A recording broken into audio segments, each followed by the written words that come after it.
اللہ تعالیٰ سے مانگنے والی بات ہے. اس کے اندر ہم بس رسماً ہاتھ اٹھائے اور بات ختم ہو گئی. خاص طور سے جب ہم فرض نماز ادا کرتے ہیں نمازوں کے اندر تو یہ تمام چیزیں ہم نے دیکھی ہیں اس طرح سے. یہ ہم لوگوں سے کوتاہی ہوتی ہے. تو دعا کی اہمیت ہماری زندگی میں کیا ہے، اور خاص طور سے اس عشرے کے حوالے سے جو یہ آخری عشرہ جاری اور ساری ہے، اس کے حوالے سے دعا کی اہمیت کتنی بڑھ جاتی ہے، جانتے ہیں مولانا عبداللہ طارق صاحب سے. جی السلام علیکم ورحمۃ اللہ وبرکاتہ. بسم اللہ الرحمن الرحیم. الحمدللہ رب العالمین والصلاة والسلام علی سیدنا و مولانا محمد وعلی آلہ واصحابہ اجمعین.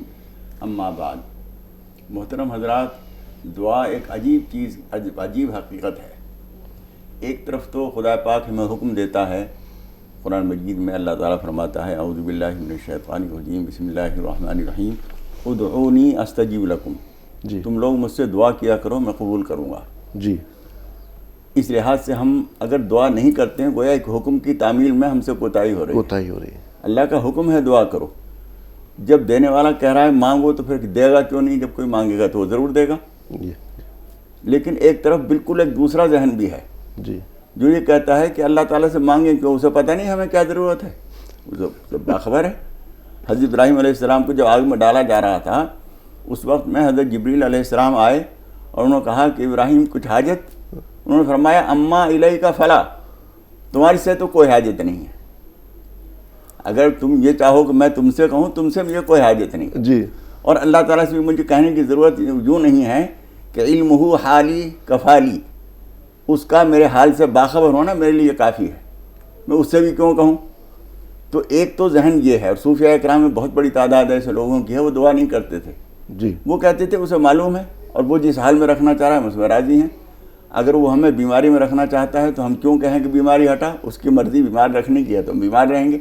لیکن شان ابدیت یہی ہے کہ جب اللہ تعالیٰ کہہ رہا ہے ہم سے مانگو تو ہم مانگیں، جی تاکہ ہم اپنی محتاجی کا اظہار کریں. جی جب وہ ہم سے کہہ رہا ہے کہ مانگو اور ہم حاجت مند بھی ہیں تو ہمیں مانگنا چاہیے. اور حضور اکرم صلی اللہ علیہ وسلم جو مجموع کمالات ہیں جی جی ان کا طریقہ اللہ سے دعا کرنے کا ہی تھا. جی جی جس کی جو کیفیت ہے وہ اس کے ساتھ ہے، اسے مبارک ہے. جی حضرت ابراہیم نے جو کہا وہ سراغوں پر صوفیاء کرام نے جو رائے قائم کی وہ بھی اپنی جگہ. لیکن اعلیٰ بات یہی ہے کہ ہمیں اپنی حاجتوں کے لیے اللہ تعالیٰ سے دعا کرنی چاہیے، اللہ تعالیٰ کے سامنے اپنی محتاجی بیان کرنی چاہیے. اس میں شان ابدیت کا اظہار ہوتا ہے. جی اور اس میں بھی خاص طور پر جب ہم کسی اور کو دل خوش کر کے اس سے دعا لیتے ہیں وہ دعا بہت بڑی چیز ہوتی ہے. حضور اکرم صلی اللہ علیہ وسلم فرماتے ہیں کہ جب ہم کسی اور کے لیے دعا کرتے ہیں تو اللہ تعالیٰ ایک فرشتہ مقرر کرتا ہے جو یوں کہتا ہے وَلَكَ مِثْلُهُ، تیرے لیے بھی ایسا ہی ہو.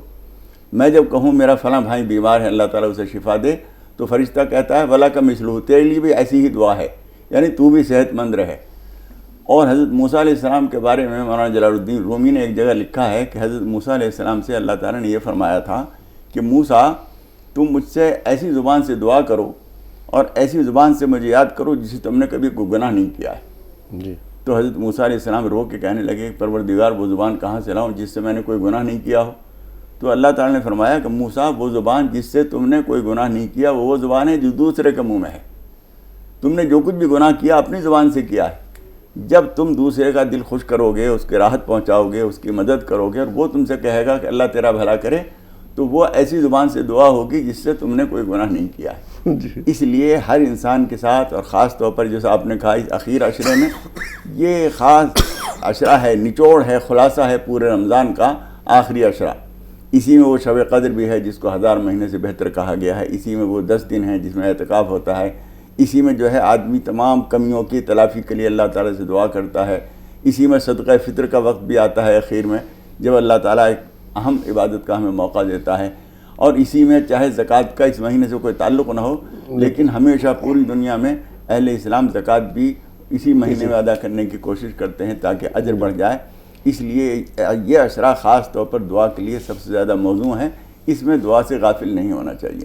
اچھا مولانا صاحب ابھی آپ نے کہا کہ صوفیاء کرام کا یہ وہ دعا نہیں کیا کرتے حضرت ابراہیم علیہ السلام کا، تو پہلے میں اس مقام تک تو پہنچوں تو راضی برضائے رب اپنی زندگی کو چھوڑ دیا اس جگہ پر.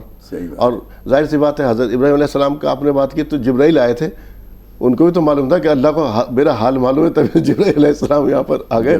جی اچھا مجھے ایک اس کے اور دوسرے پہلی طرف آتے ہیں کہ دوسروں سے ہم کہتے ہیں دعا کر رہے ہیں، جیسے مولانا صاحب نے بھی ابھی کہا.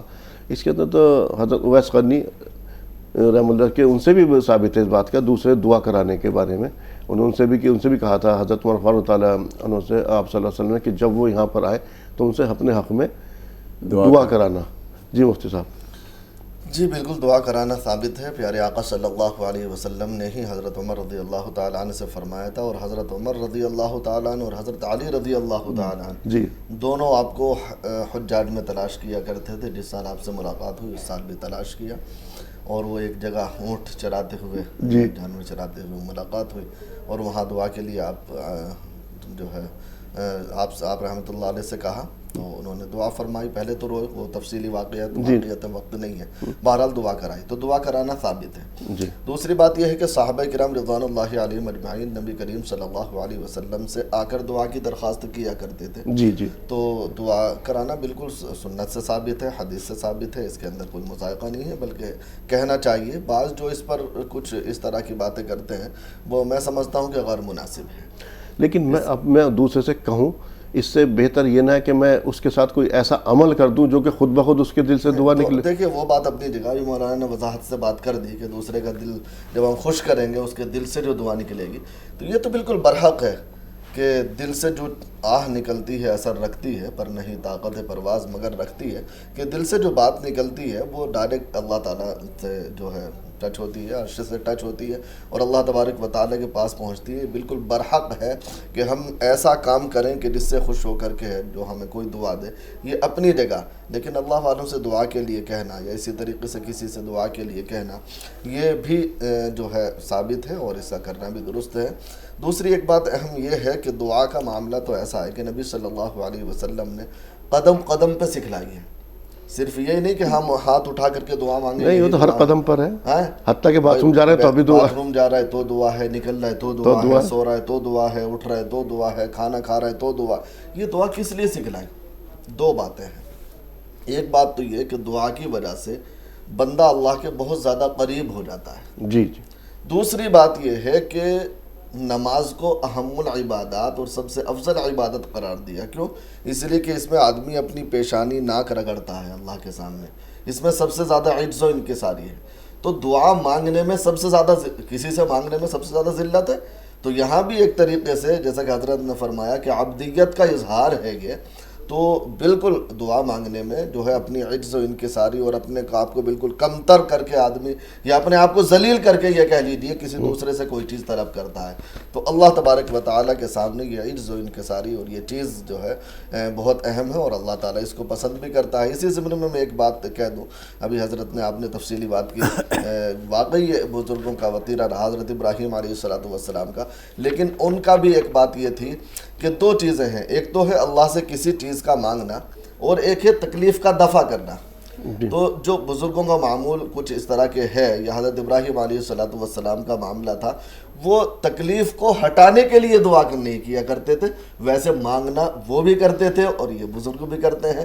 تو ایک تو کوئی چیز اللہ سے نعمتوں کا مانگنا، اللہ تعالیٰ سے یہ مانگنا، تو یہ تو بالکل سب، کوئی ایک بھی ایسا نہیں جو نہیں. لیکن ایک ہے کہ بھائی کوئی مصیبت آئی اللہ نے دی، اللہ خود دور کرے گا، اللہ مجھے دیکھ رہا، اللہ میرے حال سے واقف ہے، جیسے کہ حضرت ایوب علیہ السلام کا معاملہ ہے. تو خیر کل ملا کر کے بات یہ ہے کہ دعا ایسی چیز ہے کہ جس سے مفر نہیں ہے، اور جس سے اگر آدمی یہ چاہے کہ میں دعا کبھی نہ مانگوں تو میں سمجھتا ہوں کہ وہ اللہ تعالیٰ سے بیزاری کا اظہار کر رہا ہے اپنے لیے کہیں نہ کہیں. کیونکہ اللہ تعالیٰ جیسا حضرت نے ابھی فرمایا قرآن پاک کے اندر موجود ہے کہ تم دعا کرو میں تمہیں دوں گا. پھر نبی کریم صلی اللہ علیہ وسلم جو ہمارے لیے نمونہ ہے، مشعل راہ ہے، اور ہر عمل آپ صلی اللہ علیہ وسلم کا ہمارے لیے آپ فرما رہے کہ میرا اگر جوتے کا تسمہ بھی ٹوٹ جائے تو میں وہ بھی اللہ سے مانگوں گا. اور عبدیت کی شان یہی ہے، اور ہمارے بزرگوں کا اسلاف کا معمول بھی یہی ہمیں ملتا ہے. بلکہ نبی کریم صلی اللہ علیہ وسلم کا بھی معمول یہی تھا کہ کوئی بھی حالات ہوں، کوئی بھی معاملہ ہمیں پیش آئے تو ہم پہلے اللہ سے مانگیں، پھر جا کر کے اپنا کام کریں. تو یہ ایک بندے کی عبدیت کا سب سے اچھا معاملہ. اور اس میں حدیث شریف میں یہ بھی ہے من لم یسأل اللہ یغضب علیہ، جو اللہ سے دعا نہیں کرتا اللہ اس پہ ناراض ہوتا ہے. جی ضرور دعا کرنی چاہیے اللہ تعالیٰ سے. دعا ضرور کرنی چاہیے اور یقینی طور پر. لیکن اس بات اور وقت موقع ملے گا اس پر بھی جانیں گے کہ ہمارے کالرز بھی کہتے ہیں دعا تو ہم مانگتے ہیں قبول نہیں ہوتی. دوسری بات یہ ہے کہ کچھ شرائط بھی ہیں دعا کی. ون وے ٹریفک نہیں ہے یہ کہ تم اللہ کی نہ مانو اور اللہ کے آگے ہاتھ پھیلا دو. اللہ تمہاری تبھی سنے گا جب اس کی بھی سنو گے تم. لیکن تم میری بھی تو سنو. جی موقع ملے گا تو اس پہ بات کریں گے. 2 کالر شریف صاحب اور ایوب صاحب میرے ساتھ ہیں. پہلے شریف صاحب آپ سے مخاطب ہیں, فرمائیے کیا سوال ہے آپ کا. السلام علیکم ورحمۃ اللہ وبرکاتہ. وعلیکم السلام ورحمۃ اللہ. میرے 2 سوال ہے مفتی صاحب سے. جی یہ قرآن مجید اتاری کہاں گئی, پڑھی کہاں گئی اور سنائی کہاں گئی, یہ ایک سوال ہو گیا میرا. یہ ٹھیک ہے. صفیہ رضی اللہ عنہ میری ماں, صدیق بن عائشہ رضی اللہ عنہ میری ماں, اور میرے نبی عربی محمد صلی اللہ علیہ وسلم کون سے حج پر لے کر گئے تھے, ان کو میری رہنمائی ذرا اچھے سے کیا کون سے حج پر لے. چلیے جی دوسرا سوال. کلام پاک کہاں اتاری گئی, کہاں پڑھی گئی, کیا تھا سوال جی مفتی صاحب. دیکھیے اب ان کا کس پہلو سے ہے سوال, یہ تو ہم نہیں سمجھ پا رہے ہیں. لیکن بہرحال بات یہ ہے کہ قرآن کریم جو مکمل یک بارگی پورا کا پورا نازل ہوا آسمان دنیا پر, جیسا کہ شب قدر کے بارے میں آتا ہے انا انزلناہ فی لیلۃ القدر, کہ ہم نے قرآن کریم کو لیلۃ القدر میں نازل فرمایا. تو اس کے تعلق سے تو یہ ہے کہ ایک بارگی پورا آسمان دنیا پر نازل ہوا. اس کے بعد نبی کریم صلی اللہ علیہ وسلم پر جو اتارا گیا تو مکہ میں کچھ اتارا گیا, کچھ مدینہ میں اتارا گیا.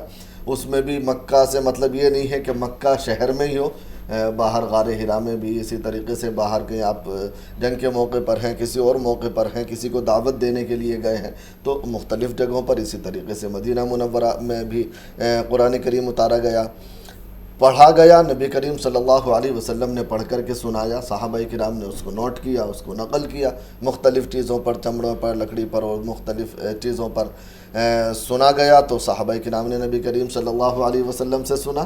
اور حضرت جبرائیل علیہ الصلوۃ والسلام کے تعلق سے آتا ہے کہ ہر رمضان میں آپ جو بھی قرآن کا حصہ نازل ہو جاتا تھا تو دور کیا کرتے تھے, آپ صلی اللہ علیہ وسلم سناتے تھے اور حضرت جبرائیل علیہ الصلوۃ والسلام سنتے تھے. تو یہ تو تفصیل ہے, باقی ان کا کیا منشا ہے کیا نہیں ہے, کہیں کچھ خاص دیکھا ہے انہوں نے, اس کی روشنی میں پوچھ رہے ہیں. اس کی روشنی میں اگر پوچھ رہا ہے تو یہ جب تک وضاحت نہیں کرے. اور دوسرا سوال سمجھ آیا کہ دوسرا سوال یہ انہوں نے تھوڑا سا الٹا پلٹا کر دیا کہ عائشہ بن وہ صدیق بن عائشہ بنت صدیق ہے, یعنی حضرت عائشہ رضی اللہ تعالیٰ عنہ, حضرت صفیہ اور حضرت عائشہ دو کا نام لیا انہوں نے. حضور صلی اللہ علیہ وسلم انہوں نے تینوں نے حج. دیکھیں نبی کریم صلی اللہ علیہ وسلم نے تو زندگی میں ایک بار حج کیا ہے. اس میں حضرت عائشہ تھی ساتھ میں, ہاں اس میں حضرت عائشہ رضی اللہ تعالی عنہا تھی. جب آپ کو جو ہے ہاں اس طرح کی پریشانی دشواری سامنے تھی, اور جب پہلے آئے تھے عمرے کے ارادے سے تو راستے سے جو ہے واپس کر دیا گیا تھا. اس وقت آپ مکہ جا ہی نہیں پائے تھے. تو آپ صلی اللہ علیہ وسلم نے تو ایک ہی حج کیا ہے. البتہ یہ ہے کہ حضرت عائشہ صدیقہ رضی اللہ تعالیٰ عنہ دیگر صحابہ نے کئی حج کیے ہیں, چونکہ حضور صلی اللہ علیہ وسلم کی وفات کے بعد بھی جو زندہ رہے انہوں نے کیے. حضرت صفیہ رضی اللہ تعالیٰ عنہ حضور صلی اللہ علیہ وسلم کی پھوپھی تھیں, تو ان کے بارے میں باقاعدہ الگ سے تو کوئی تفصیل ہمارے مطلب میں یہ نہیں کہہ رہا کہ ہے ہی نہیں, لیکن حج کے تعلق سے ان کی حضرت صفیہ تعالیٰ تو بیوی تھی نا حضور صلی اللہ علیہ وسلم کی. ہاں حضرت کیوں صاحب صفیہ بیوی کہاں تھی؟ اچھا ہاں میمونہ تھی بیوی. تو ٹھیک ہے. ہاں تو بہرحال جو ہے آپ کے تعلق سے حج کے تعلق سے ایسی کوئی میرے ذہن میں روایت نہیں ہے کہ باقاعدہ آپ نے جو ہے حضور صلی اللہ علیہ وسلم کے ساتھ سفر حج کیا ہو. لیکن جب حضور صلی اللہ علیہ وسلم سفر کے حج کے لیے گئے تھے تو اس وقت تو تقریباً صحابہ کرام رضوان اللہ علیہم اجمعین پوری دنیا سے سمٹ کر جمع ہو گئے تھے. تقریباً یہ مان لیجیے کہ جیسے جیسے نبی صلی اللہ علیہ وسلم کے حج کی خبر لگی جہاں جہاں بھی پہنچی تو سارے سمٹ کر آ گئے. تو ہو سکتا ہے آپ بھی اس میں پہنچی ہوں, باقی ایسا. اور اگر آپ کے ذہن میں کوئی اور پہلو ہے تو آپ اس تعلق سے سوال کریں تو انشاءاللہ جواب دیا جائے گا. ایوب صاحب فرمائیے کیا سوال ہے آپ کا. ایوب صاحب لائن پر ہیں آپ؟ ہاں سن رہا ہوں, سنیا نا مطلب. جی فرمائیے. میرا ایک سوال تھا. جی ابھی مسجد میں اپنے اعتکاف بیٹھ رہے نا, ہاں تو کون تو کپڑے ہدیہ اور کچھ زکوٰۃ فطرہ دیتے نا, یہ لے سکتے کیا؟ لے سکتے ہیں, دے سکتے ہیں. آپ فطرے کے مستحق ہیں, زکوٰۃ کے مستحق ہیں آپ زکوٰۃ لینے کے؟ ہاں ہے. ٹھیک ہے جی مولانا صاحب. دیکھیے اعتکاف میں بیٹھنے نہ بیٹھنے سے کوئی تعلق نہیں ہے. زکوٰۃ یا صدقہ فطر لینے کا استحقاق بنتا ہے جب وہ ضرورت مند ہو, اس کے بعد وسائل نہ ہوں, بقدر نصاب پیسہ بھی نہ ہو, اس کے اوپر زکوٰۃ واجب بھی نہ ہو, تو وہ چاہے اعتکاف میں بیٹھے نہ بیٹھے, محض اعتکاف میں بیٹھنے کے نتیجے میں کوئی آدمی مستحق نہیں ہو جاتا صدقہ فطر کا یا زکوٰۃ کا. بالکل صحیح بات. ایک اور کالر شامل کریں گے. کون صاحب اور کہاں سے بات کر رہے ہیں؟ نام بتائیے, سوال بیان کیجیے. فیاض صاحب فرمائیے. السلام علیکم. وعلیکم السلام. وعلیکم السلام ورحمۃ اللہ وبرکاتہ. میرے سوال ہے کہ کل جیسے جمعہ کا میں نماز پڑھ رہا تھا تو مولانا صاحب بول رہے تھے کہ جیسے کہ ایک آدمی پر 2.5 kg گیہوں کا فطرہ ہوتا ہے. 2.5 kg 2.5 kg یا 2.25 kg جیسے کچھ بول رہے تھے. 2.25 بتایا ہوگا. ہاں ایسے ہی کچھ بول رہے تھے. اور بول رہے تھے کہ کاجو اور کشمش کا بھی فطرہ ادا کر سکتے ہیں, اس کے ویٹ کا بھی فطرہ ادا کر سکتے ہیں. تو مولانا صاحب سے جاننا چاہتے ہیں کہ کیا یہ صحیح ہے؟ ٹھیک ہے. عبدالسمی صاحب فرمائیے, کیا سوال ہے آپ کا؟ ہاں بھائی, رمضان کا جو 27واں شب ہے, ہاں, اس دن کا اہمیت کیا ہے؟ 26ویں شب کی 27واں کہتے ہیں رمضان کا 27 کا جو روزہ ہے. ٹھیک ہے. ہاں, 26ویں روزے کی اہمیت ہے, اس دن کیا کیا کرنا چاہیے, پریئر کیا کرنا چاہیے؟ جی مولانا صاحب وہ کہہ رہے ہیں کاجو اور کشمش کا بھی. دیکھیے کاجو کشمش یا کھجور وغیرہ یہ آدمی کی حیثیت کے حساب سے ہے. بہت سارے لوگ جو بیان کر رہے ہیں اس چیز کو, ان کا کہنے کا مقصد یہ ہوتا ہے کہ گیہوں سے دینا جو ہے کم سے کم مقدار ہے. اگر کوئی آدمی کو اللہ تعالیٰ نے گنجائش دی ہے تو وہ کھجوروں کی قیمت لگائے, کشمش کی قیمت لگائے, کاجو کی قیمت لگائے.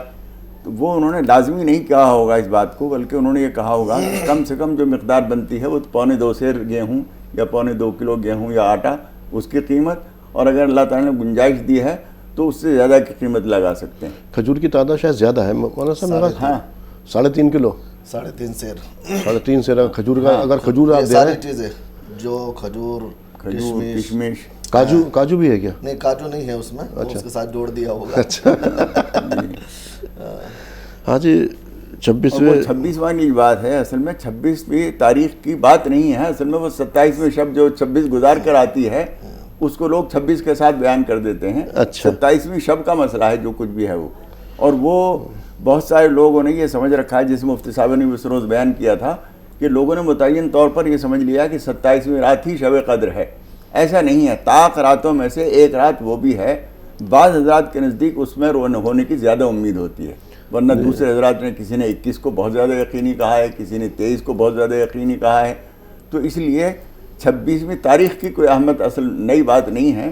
اصل اہمیت جو ہے 27ویں شب کی ہے. یہ ہمارے فرقہ جعفریہ ہے وہ جو ہے 27 کو ہی مناتا ہے. وہ 27 فکس ہے, اور وہ اس کے یہ 102 اعمال والعالم کیا اس طرح کی چیزیں وہ پھر پوری رات میں 27 تاریخ میں ہی کرتے ہیں. اور بھی بہت بڑا امت کا ایک طبقہ ہے 27 کو بالکل اب یہ چیزیں اہل سنت میں بھی تمام تر چیزیں آتی چلی جا رہی ہیں. جی بہرحال ان چیزوں سے بچنا چاہیے. یعنی یہ ہے کہ خاص نہیں کرنا چاہیے. میرا مقصد یہ ہے پورے 10 دن ہی ہمارے لیے پورے 10 دن ہے. جی. ثنا اور نسیمہ صاحبہ ہمارے ساتھ ہیں. ثنا صاحبہ فرمائیے, کیا سوال ہے آپ کا؟ ہلو, السلام علیکم رحمۃ اللہ وبرکاتہ. وعلیکم السلام وعلیکم السلام ورحمۃ اللہ وبرکاتہ. جی مفتی صاحب سے یہ معلوم کرنا تھا, ہر سال ہم لوگ لیڈیز پورے 4-5 گھر کے لیڈیز جمع ہو کے عید کے دن نماز پڑھ لیتے 6 رکعت 4 رکعت. تو ابھی اجتماع کے جیسا بیٹھ کے بول رہے لیڈیز میں کہ عید کی نماز قبول نہیں ہے, لیڈیز نہیں پڑھنا. تو یہ معلوم کرنا تھا مفتی. تو کیا اس میں امامت عورت کرتی ہے؟ جی جو امام بنتی ہے اس میں عورت امام بنتی ہے؟ ہاں نہیں, سب مل کے پڑھ لیتے امام, سب مل کے عید کی نماز پڑھ لیتے. ابھی بول رہے کہ عورت کو نہیں پڑھنا. ٹھیک ہے. نسیمہ صاحب آپ بھی فرمائیے, کیا سوال ہے آپ کا؟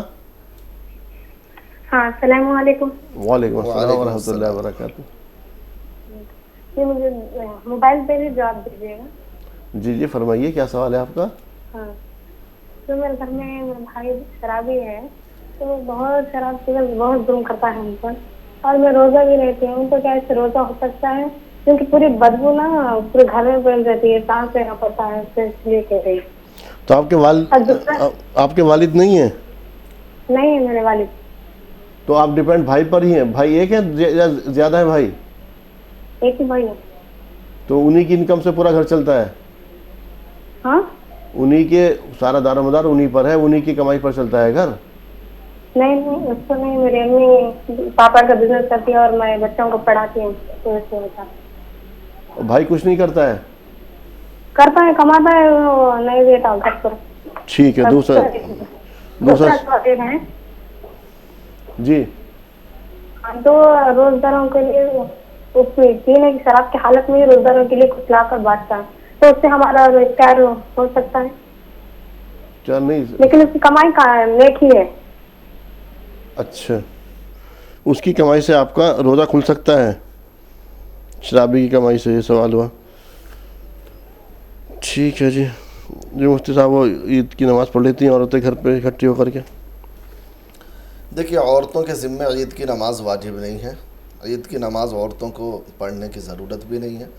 البتہ یہ ہے کہ چاشت کی نماز عورتیں اپنے گھروں کے اندر پڑھ لیں تو اللہ سے امید ہے اللہ ثواب عطا فرمائے گا انشاءاللہ تعالی. لیکن وہ بھی جب عید کی نماز ہو چکے, لوگ فارغ ہو چکے ہیں, اور جو چاشت کا اصل وقت ہوتا ہے اس وقت میں چاشت کی نماز پڑھ سکتی ہیں, لیکن وہ بھی علیحدہ جماعت کے ساتھ نہیں, انفرادی طور پر. اب وہ ایک گھر میں جمع ہو کر پڑھتی ہیں, اگر انفرادی طور پر ہی پڑھتی ہیں تو اس میں جواز تو ہے لیکن بہتر نہیں ہے. عورتوں کا باقاعدہ ایک جگہ جمع ہو کر کے اس طرح عمل کرنا یہ زیادہ بہتر نہیں ہے. اس لیے اپنے اپنے گھروں کے اندر پڑھ لیں, 4 رکعت 2 رکعت جو بھی مناسب ہو, لیکن چاشت کی نماز نہ کہ عید کی نماز. مولانا صاحب گھر کے اندر بھائی شرابی اور تمام بدبو یہ تمام تو چیزیں رہتی ہیں, تو ایسے میں روزے پہ کیا فرق پڑتا ہے؟ دیکھیے یہ بتا رہی ہیں یہ بھی کچھ کام کرتی ہیں جی. اگر یہ کام کرتی ہیں اور ان کی آمدنی سے ان کا گزارا ہو سکتا ہے, افطار بھی اس سے ہو سکتا ہے, تو زیادہ اچھا یہی ہے کہ اپنی حلال کمائی سے ہی افطار بھی کریں, سحری بھی کریں. اور وہ بھائی کچھ دیتا ہے تو اس کو لینے میں کوئی حرج نہیں ہے. شرابی ہونا الگ چیز ہے, لیکن وہ شراب سے کوئی کاروبار تو نہیں کر رہا ہے شراب کا, شراب خریدتا ہے اور پی لیتا ہے, باقی جو اس کی آمدنی ہے اس میں ایسی کوئی بات نہیں ہے, یہ لے سکتی ہیں اس کی مدد سے. میں کہہ رہے ہیں کہ اس پہ روزے پہ کیا فرق پڑے گا کہ گھر میں تمام بدبو رہتی ہے شراب کی, وہ شراب پی کے رہتے ہیں اس وقت میں؟ اس سے ان کو روکنے کی کوشش کی جائے اور اپنے آپ کو اس کو بدبو سے اور ہر چیز سے بچایا جائے. اگر وہ روکنے سے نہیں رکتا ہے تو کم از کم اس کا ایک گوشہ ہے, ایک کمرہ الگ کر دیا جائے کہ بھئی جو کچھ تمہیں کرنا ہے ادھر کر کے رہ کر کرو, سارے گھر کو نہ خراب کرو. لیکن یہ بچیاں ہیں, اگر یہ قابو نہیں پا سکتی ہیں تو کہہ رہی ہیں وہ بھائی ظلم بھی کرتا ہے ان پر, روزے بھی رہتی ہیں لوگ, تو وہ ان کی کہاں سنے گا ایسے میں؟ بہرحال اللہ سے دعا کیجئے کہ اللہ تعالیٰ اس کو بھی ہدایت دے اور تمہیں اس کی پریشانی سے نجات دے. بہرحال روزے پہ تو کوئی فرق نہیں پڑتا, یہ تو اپنی جگہ ہے, لیکن جب وہ اس طرح کے حالات ہیں تو اس کا کم سے کم بائیکاٹ کرنا چاہیے گھر والوں کو. تو گھر میں ایک وہی زبر ہے, مرد وہی دیتا بھی نہیں ہے, وہ کچھ کہہ تو رہی ہیں, کبھی کبھی دعوت ہی تو کرنا ہے افطاری کی, ویسے دیتا بھی نہیں ہے, وہ کہہ تو رہی ہیں. نہیں وہ تو ٹھیک ہے, کبھی کبھی افطاری دعوت کا سمجھ آنے والی بات ہے. اب وہ کہہ رہا ہے ظلم بھی کرتا ہے, وہ جب گھر میں مردی اکیلا, جب ماں باپ موجود ہیں, باپ نہیں ہے, نہیں ہے, باپ نہیں ہے, ماں اور بیٹی تو ہیں, تو بہرحال رشتہ داروں کو اس میں جو ہے انوالو ہونا چاہیے, اور کچھ نہ کچھ جو متعلقین ہیں, پڑوسی ہیں یا دیگر لوگ ہیں, ان کو جو ہے اس معاملے میں ان کے ساتھ آنا چاہیے. جی. مدبر صاحب اور امجد صاحب دو کالر ہیں ہمارے ساتھ. پہلے مدبر صاحب آپ فرمائیے کیا سوال ہے آپ کا؟ السلام علیکم. وعلیکم السلام ورحمۃ اللہ. میرا سوال یہ تھا کہ یہ جو سحری کھانے کے بعد کسی بچی لیڈیز کو یا کچھ بچی کو پیریڈ جو آ جاتے ہیں تو اس حالت میں کیا روزہ بدیا بتائیں کہ رہے گا یا کیا کرنا ہے؟ ٹھیک ہے, حالت ہے اس کی بات. ٹھیک ہے امجد صاحب آپ فرمائیے کیا سوال ہے آپ کا؟ السلام علیکم ورحمۃ اللہ وبرکاتہ. وعلیکم السلام. مولانا میرا دو سوال ہے. ایک سوال کیا ہے کہ تو ہمارے ایک مسجد کے ذمہ دار ادھر یہاں چندہ مانگ لیتے ہیں مسجد کے اوپر کو, وہ کمائی جو ایک آٹو ڈرائیور ہے وہ کمائی اس کی جو ہے نا سود پر سب پیسہ دیتا ہے. میں نے وہ سود چندہ دے دیا, دینے کے بعد چلے گیا, میں ان کو سمجھایا ایسا پیسہ نہیں لینا, وہ سب انہوں سود پر سب پیسہ دیتا ہے کر کے بول کے اس سے بولنے میں انہوں کیا بھی اس کا جواب بھی دیے نہیں, وہ چلے گئے چھپ کے. اور اس سے دوسرا میرا سوال کیا کہ تو اب ہمیں سبحان اللہ الحمدللہ لا الہ الا اللہ اللہ اکبر لا الہ الا اللہ جو پڑھتے ہیں نا, اس کے فائدے میں معلومات کرنا چاہتا ہوں, اور درود پڑھتا ہوں, درود کے فائدے کے بارے میں معلومات کرنا چاہتا ہوں. مجھ سے پہنچنے کے سوال آپ کو مسجد کے ذمہ دار والا چندہ وغیرہ. اب دیکھیے میری سمجھ میں جو آیا اس کے حساب سے تو یہ ہے کہ وہ دیتے ہیں تو انہوں نے ان سے روکنے کے لیے کہا کہ یہ پیسہ آپ نہ دیں، تو آپ نے اپنا فرض ادا کر دیا. آپ زبردستی تو یہاں کسی کے ساتھ کر نہیں سکتے اور ذمہ دار بھی وہ بنے ہوئے ہیں، تو بہرحال آپ اپنا فرض ادا کر دیا آپ نے. اللہ تعالیٰ اس کا اجر آپ کو دے گا. باقی وہ جو کر رہا ہے، اصل تو یہ ہے کہ جب ایسا معلوم ہے تو امام یا مؤذن یا جو بھی اس طرح کے علماء ہیں ان کو اس بارے میں بتا دینا چاہیے کلیئر طور پر مسجد میں ذمہ دار اور دیگر ذمہ داروں سے کہ یہ جائز نہیں ہے. باقی اگر وہ کر رہے ہیں تو گنہگار ہوں گے.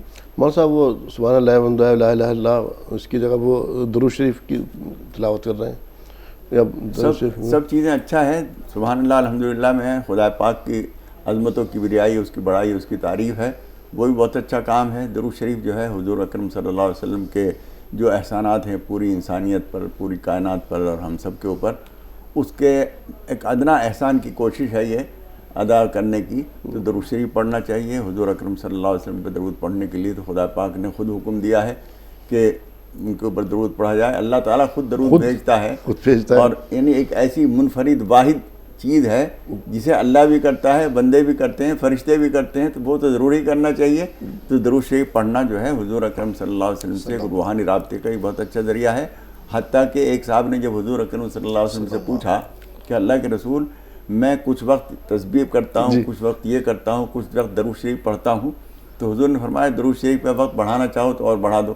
انہوں نے پوچھا کہ 1/3 درود شریف باقی دوسری چیزیں، حضور نے فرمایا ٹھیک ہے اور چاہو تو اور بڑھا دو. انہوں نے کہا آدھا ٹائم درود شریف میں، آدھا دوسری چیزوں میں لگا دوں. حضور نے فرمایا ٹھیک ہے اور چاہو تو درود شریف اور بڑھا دو. تو انہوں نے کہا کہ پھر سارا وقت درود شریف میں لگا دوں. حضور اکرم صلی اللہ علیہ وسلم نے فرمایا اذن یکفیٰ ہمک، پھر تو تمہارے سارے معاملات ہی حل ہو جائیں گے. تو اس لیے درود شریف کی تو ایسی اہمیت ہے کہ اگر سب کچھ چھوڑ کے آدمی درود شریف میں ہی لگے، فرائض واجبات تو ضروری ہیں، باقی اس کے علاوہ دوسرے اذکار کے مقابلے میں درود شریف کی بہت اہمیت ہے. لیکن یہ فرائض اور واجبات جیسے مولانا صاحب نے کہا وہ ضروری ہے. میرے پاس سوال جمع ہے، لیکن اس سے پہلے ہم سوال کا جواب لیں. جو میرے ساتھ رکھے ہوئے پروڈکٹس ہیں ان کے بارے میں آپ کو جانکاری دے دوں. تمام تر پروڈکٹ ہمدرد کے تیار کردہ پروڈکٹس ہیں. ہمدرد اپنے سبھی پروڈکٹس جو ہے وہ قدرتی اجزاء سے تیار کرتا ہے. روح افزا سے آپ سبھی لوگ واقف ہیں اور بہت کمپنیز نے اس کا متبادل پیش کرنے کی کوشش کی، لیکن کوئی بھی اس کا متبادل پیش نہ کر سکا. روح افزا کا راج آج بھی قائم اور دائم ہے. اب جو شوگر کے پیشنٹ ہیں ان کی تعداد کو جو بڑھ رہی ہے اس کو دیکھتے ہوئے ہمدرد نے اب شوگر فری روح افزا بھی لانچ کیا ہے. اب جو ڈائبٹک پیشنٹ ہے وہ بھی اس سے فائدہ اٹھا سکتے ہیں. 2 میرے ساتھ اسکویش دیکھ رہے ہیں رکھے ہوئے آپ یہاں پر، لیمن اور اورنج، آپ ان کا بھی استعمال کر سکتے ہیں. کچھ اور مشروبات کی طرف بڑھتے ہیں. شربت خس، شربت سنتل، شربت گلاب، اور ایک سائیڈ میں رکھا ہوا آپ دیکھ رہے ہیں جام شیریں. یہ کچھ مشروبات ہیں اور ساتھ میں ایک ریڈ رش اور رکھا ہوا ہے یہاں پر. یہ انرجی ڈرنک ہے. ناریل پانی بھی رکھا ہوا ہے، اس کا بھی استعمال کیجئے. کچھ اور یہاں پر جیسے کہ گلوکوز ڈی، یہ فوری انرجی کے لیے یعنی کہ انسٹنٹ انرجی کے لیے. اس کے اندر یہ 2 فلیور میں موجود ہے، اورنج اور ریگولر. آپ اس کا بھی استعمال کر سکتے ہیں. ساتھ میں میرے ساتھ رکھا آپ دیکھ رہے ہیں اسب گول ہے. اس کی افادیت سے بھی آپ لوگ واقف ہیں. کیسے کب استعمال کرنا آپ لوگ اچھی طرح جانتے ہیں. اب کچھ کچن کا آئٹم ان کی طرف بڑھتے ہیں. کیسر یعنی کہ زعفران رکھا ہوا ہے، آپ اس کا استعمال کر سکتے ہیں. ہینگ ہے، ہینگ کا بھی استعمال کر سکتے ہیں. کچن کی ایک اہم ضرورت مسٹرڈ آئل، اس کے بغیر کچن جو ہے ادھورا رہتا ہے، تو مسٹرڈ آئل بھی موجود ہے. اور مسالے بھی ایک اہم ضرورت ہے. مسالوں میں اجوائن، ہلدی، دھنیا، مرچ اور یہ سیاہ مرچ موجود ہے. یہ کچن کا آئٹم ہے. اور ساتھ میں آپ کے عید کے لیے سیوئیں بھی موجود ہے. حالانکہ سیوئیں کا استعمال رمضان اور غیر رمضان دونوں میں کیا جاتا ہے، لیکن عید کے دن تو اگر سیوئیں نہ ہو تو ادھورا سمجھا جاتا ہے. اور ساتھ میں شہد کی فائدت سے آپ لوگ واقف ہیں. شہد کھانا سنت ہے، اس کے بارے میں کہا بھی آپ صلی اللہ علیہ وسلم نے کہ جس نے 3 مرتبہ شہد کا استعمال کیا مہینے میں وہ مہلک امراض سے دور رہے گا. تو ہمدرد آپ کے لیے پورا بھرپور خزانہ جہاں موسم گرما کا لے کر کے آئے، وہیں آپ کے کچن کا بھی انتظام اس نے کیا ہے اور آپ کا کی صحت کا بھی خیال رکھا ہے. تو ان تمام تر چیزوں کو استعمال کیجئے اور ان سے فائدہ اٹھائیے. اب میرے پاس ایک سوال موجود ہے مدبر صاحب کا، مفتی صاحب، حیض کے حوالے سے. جی دیکھیے، ایک بات یاد رکھیے کہ اگر سحری کے وقت یا سحری سے پہلے ہی حیض آ گیا ہے تو پھر تو روزہ رکھنا ہی نہیں ہے، کیونکہ روزہ رکھنا جائز ہی نہیں ہے ایسی حالت میں، بلکہ روزہ رکھنا حرام ہے. تو اس لیے بالکل روزہ نہیں رکھنا. اور اگر سحری کھا لی تھی اس کے بعد دن میں کسی وقت آیا ہے، جیسے پہلے بھی سوال آیا کہ 1 گھنٹہ پہلے، 2 گھنٹہ پہلے، یا دن میں کسی وقت بھی حیض آیا ہے، تو بہرحال ایسے حالت میں ایسی پوزیشن میں وہ روزہ ٹوٹ جاتا ہے, روزہ ختم ہو جاتا ہے, اس کی قضا بعد میں کرنی پڑے گی. عام طور سے قاعدہ یہ ہے کہ اگر روزہ کسی وجہ سے فاسد ہو جائے, کسی بھی وجہ سے, تو عام قاعدہ یہی ہے کہ روزے کو بحالی ہی شام تک باقی رکھا جائے, اور یعنی روزہ تو وہ نہیں رہے گا لیکن روزے داروں کی مشابہت اختیار کی جائے اور روزے داروں کا جیسا رہا جائے, تاکہ جو ہے اس کی کچھ نہ کچھ اللہ تبارک و تعالیٰ کی طرف سے اجر و ثواب مل سکے. لیکن اس معاملے میں تھوڑا سا تفاوت ہے, تھوڑا سا فرق ہے. اس میں بہتر یہی ہے, اصل یہی ہے, چونکہ اس حالت میں روزہ رکھنا حرام ہے. باقی روزہ کسی اور وجہ سے فاسد ہوتا ہے تو وہاں حرمت وہ نہیں ہے, ایک عارض کی وجہ سے معاملہ دوسرا آ گیا. یہاں معاملہ یہ ہے کہ حیض کی حالت میں روزہ رکھنا بالکل حرام ہے, نہیں رکھ سکتے, تو حکم یہ ہے کہ روزہ توڑ دے.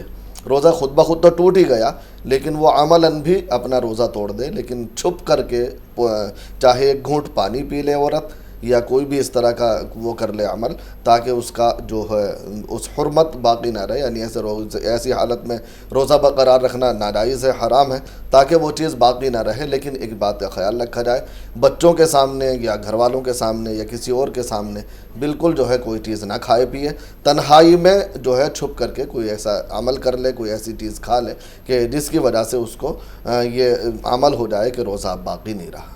جی بہت شکریہ. دو کال ہمارے ساتھ سیدہ صاحبہ اور شبانہ صاحبہ. پہلے سیدہ صاحبہ آپ سے مخاطب ہے, فرمائیے کیا سوال ہے آپ کا؟ جی السلام علیکم. وعلیکم السلام ورحمۃ اللہ. وعلیکم السلام ورحمۃ اللہ. آپ لوگ خیریت سے ہیں؟ الحمدللہ. جی مفتی صاحب سے میرے دو سوال ہیں. پہلا سوال تو مفتی صاحب یہ ہے کہ میرے گھر کے تقریباً کچھ ہی دور پہ ایک آدمی کا انتقال ہو گیا. وہ غیر مسلم تھا, اچانک اس کے کرنٹ لگنے سے وہ مر گیا مطلب, اور اس کو وہیں پہ میرے گھر سے تھوڑی دور پہ جلا دیا گیا. اب ہم کو اتنا ڈر لگتا ہے, اور جب میں دعا مانگتی ہوں اس کا خیال میرے دماغ میں آتا ہے. تو ایسا کوئی وظیفہ بتائیے جو کہ میرا دماغ اس سے ہٹ جائے. وہ جاننے والا تھا تو کیا اس سے سوگ منانا غلط ہے یا صحیح؟ اور دوسرا سوال مفتی صاحب یہ ہے کہ مطلب جو ہے آپ نے کل بتایا تھا کہ نظر کے لیے کیا مجھے پڑھنا چاہیے, نظر اتارنے کے لیے کیا نہیں پڑھنا چاہیے, اس کو تھوڑا سا بتائیے تفصیل میں تو بہتر ہوگا. السلام علیکم. ٹھیک, وعلیکم السلام. شبانہ صاحب آپ بھی فرمائیے, شاید رابطہ منقطع ہو گیا. جی مفتی صاحب کہہ رہے ہیں وہ غیر مسلم جو تھا اس کو وہیں پر. ہاں دیکھیے, اب ان کا عمل ہے, اس سے گھبرانے کی ضرورت نہیں ہے, پریشان ہونے کی ضرورت نہیں ہے. اللہ تعالیٰ محافظ ہے. آپ آیت الکرسی کا عمل کریں, رات کو سونے سے پہلے خاص طور سے آپ آیت الکرسی پڑھ لیا کریں.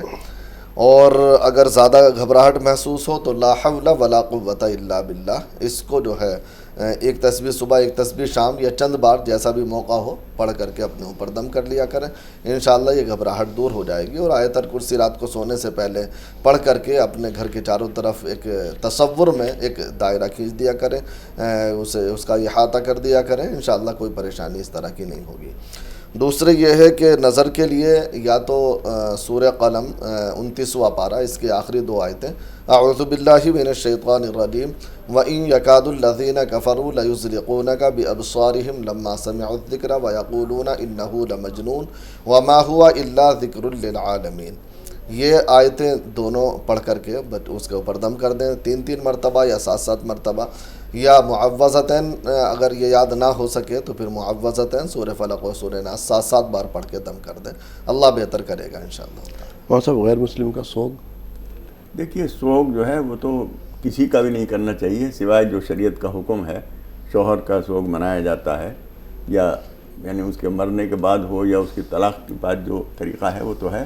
لیکن سوگ جو ہے اس کا سوگ نہیں کہیں گے. کسی کو افسوس ہو رہا ہے تو تعلق کی وجہ سے افسوس ہو سکتا ہے, لیکن سوگ اس کو نہیں کہیں گے, نہ سوگ منایا جاتا ہے. جی فرزانہ اور نسیمہ صاحبہ دو کالر ہیں. فرزانہ صاحبہ فرمائیے کیا سوال ہے آپ کا؟ السلام علیکم. وعلیکم السلام. وعلیکم السلام ورحمۃ اللہ. جی مفتی صاحب. جی میرا نا مفتی صاحب 4 دن ہو گیا, 4 دن سے پیٹ خراب رہتا ہے زیادہ. میں دوائی لاتی ہوں روز لیکن آرام نہیں لگتا. آپ مجھے کوئی دوائی بھی بتا دیجئے تو ساتھ میں میرے لیے دعا بھی کر دیجئے. میں پھر بھی روزے رکھتی ہوں لیکن آج نا میرا بہت زیادہ طبیعت خراب ہے. سحری میں کیا کھاتی ہیں آپ؟